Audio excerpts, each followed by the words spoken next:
You know what? निकाह आपकी ज़िंदगी का वो वाहिद डिसीजन है जिसके अंदर कोई इंटरफेयर नहीं कर सकता.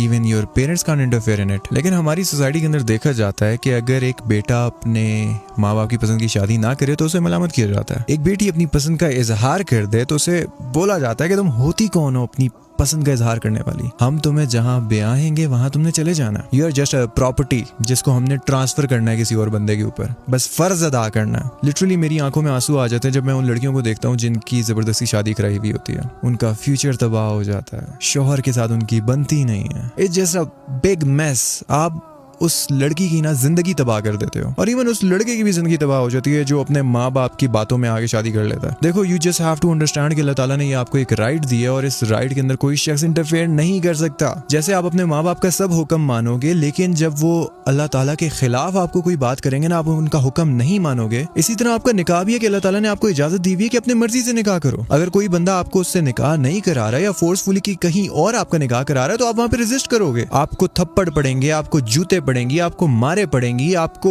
ताने मिलेंगे. So what? अल्लाह ताला के लिए आपको वहां पे स्टैंड लेना है. फॉर इंस्टेंस हम इस चीज को मान लेते हैं कि हाँ, हमने अपने पेरेंट्स के अच्छा बच्चा बन के हमने शादी कर ली, लेकिन हमारे दिल के हाल तो अल्लाह ताला जानता है ना कि हमारे दिल के अंदर क्या चल रहा है. हम लोग राजी नहीं थे लेकिन हमने अपने आप को मजबूर करके ये शादी की है. अब बताओ कि हमारे माँ बाप को इस अजाब से कौन बचाएगा जो उन्होंने अपने बच्चों के दिल के ऊपर कर दिया. डू यू थिंक कि उन्हें अल्लाह ताला ऐसे ही छोड़ देंगे? आई लिटरली प्रे कि अल्लाह ताला हमारे माँ बाप को उस अजाब से बचाए, क्योंकि हम एज अ औलाद भी नहीं देख सकते ना अपने पेरेंट्स को अजाब के अंदर. बट इट्स ट्रू कि मतलब जब एक शख्स का दिल दुख जाएगा, आपने उसकी जिंदगी गर्क कर दी है, वो वहां पे खुश नहीं है और अल्लाह ताला उसका दिल का हाल जानते हैं. ये जो औलाद होती है ना, दैट्स एन इमानत ऑफ अल्लाह सुब्हानहू व तआला. इनके ऊपर आपका हुक्म नहीं चलेगा, इनके ऊपर अल्लाह ताला का हुक्म चलेगा. एंड हमारे मुआशरे के अंदर, इवन पढ़े लिखे घरानों के अंदर ये काम हो रहा है. तो मैं सोचता हूँ कि उन लोगों के घरों में क्या होगा जहाँ दूर दूर तक दीन का ताल्लुक नहीं है. We just have to think about it and we just have to make